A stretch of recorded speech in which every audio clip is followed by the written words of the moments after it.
Mr. President, if you would have asked me a year ago whether this concept had a chance, I'd have said no way. The students didn't like it. Community colleges hated it.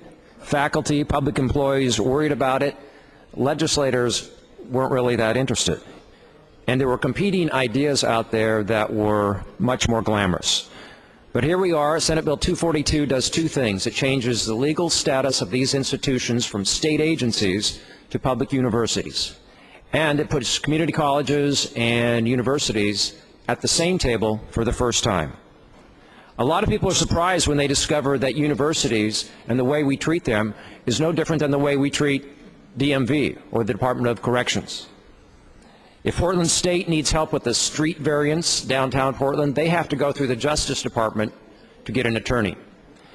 If the University of Oregon needs to put a new roof on a dormitory, it has to get permission from the Department of Administrative Services. If the University of Oregon wants to build a new dormitory, they have to get permission from the legislature and go through a process that takes a year or two, adding delays and costs.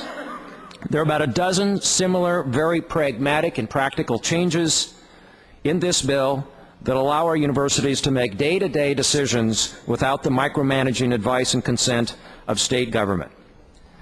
None of these changes, however, is as important as a university's ability to keep their own money. This bill allows them to keep interest earnings on tuition, ending a feud here at the legislature that has persisted for decades.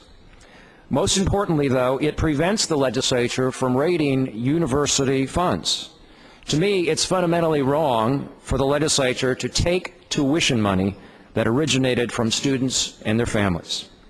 And it's this financial certainty that will allow universities to make long-term decisions, such as buying real estate or selling real estate, decisions that they can't do now because they never know exactly how much money they have in the bank or whether the money they have in the bank will stay there.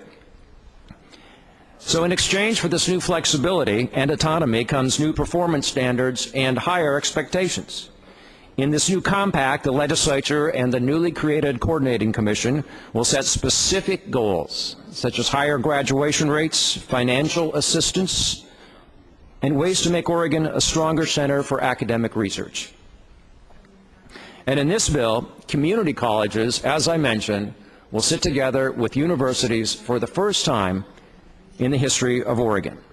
You might be surprised to know that Portland Community College now has almost as many students as all of our universities combined.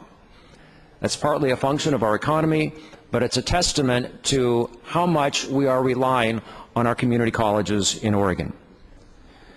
The task force that laid the groundwork for this bill worked with Western Interstate Commission for Higher Education and with the National Center for Higher Education to come up with the very best practices that are working in this country. And that's what we have, some of the best practices in this bill.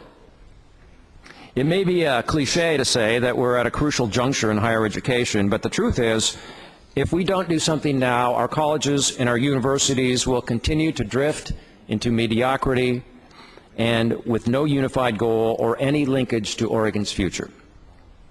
Now, it's come to a point where my generation is better educated than the one behind me. Fewer people can afford college, fewer are getting degrees.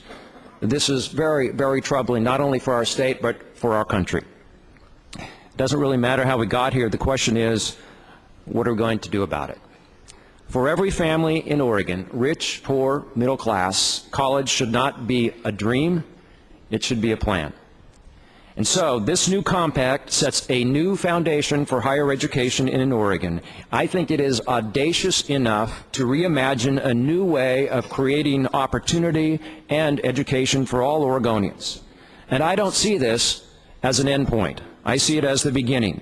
With this foundation, we can now look at templates for universities to work to their highest potential to create new centers of excellence and to find new ways of preparing our citizens for careers and for life.